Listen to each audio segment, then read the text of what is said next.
Hi everyone, I Moumita. Welcome back to my channel. आज আমি share করব পার্সে মাছের ঝাল। খুবই সিম্পল একটা রেসিপি। তো এর জন্য কড়াই সরষের তেল দিয়ে দিচ্ছি। তেলটাকে এবার ভালো করে গরম করে নেব। তেলটা ভালোভাবে গরম হয়ে এলে মাছের পিসগুলো দিয়ে দেব। মাছগুলোকে আগে থেকে আমি নুন হলুদ মাখিয়ে রেখেছিলাম।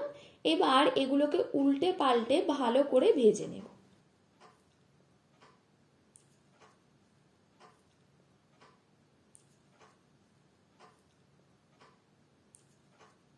এভাবেই বাকি মাছগুলোকেও ভেজে তুলে নেব। আমি এখানে 4 পিস মাছ নিয়েছি, তোমরা তোমাদের পরিমাণ মতো নিও।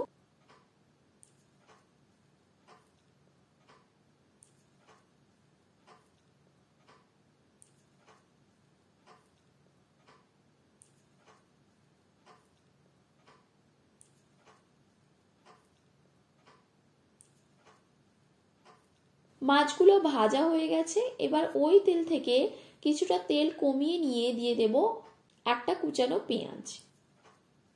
পেঁয়াজটাকে একটু ব্রাউন করে ভেজে নিয়ে দিয়ে দিচ্ছি হাফ চা চামচ আদা বাটা। আদাটাকেও কয়েক সেকেন্ড ভেজে নিয়ে দেব একটা টমেটো।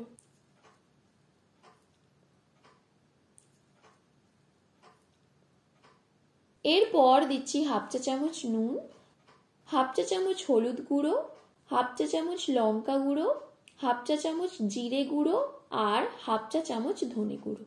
এবার সামান্য একটু জল দিয়ে মশলাটাকে লো হিটে কষে নেব। দিচ্ছি সামান্য ধনে পাতা আর দুটো কাঁচা লঙ্কা।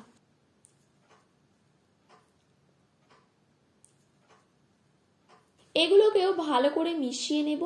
মেশানো হয়ে গেলে মশলা থেকে তেল ছেড়ে দিলে দিয়ে দেব হাফ কাপ জল।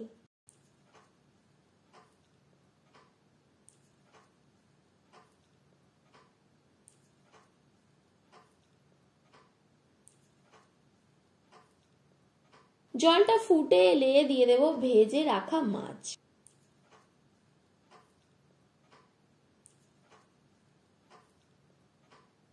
মাছগুলোকে 1 মিনিট ফুটিয়ে নিয়ে উল্টে দেব। এভাবেই আরো 2 মিনিট ফুটিয়ে নিয়ে নামিয়ে নেব। তো দেখো, খুব সহজেই হয়ে গেল পার্সে মাছের ঝাল। তো রেসিপিটা ভালো লেগে থাকলে ভিডিওটিকে লাইক ও শেয়ার করে দিও। আর তোমরা কমেন্ট করে জানিও আর কি কি রেসিপি চাও। আর চ্যানেলটিকেও সাবস্ক্রাইব করে দিও।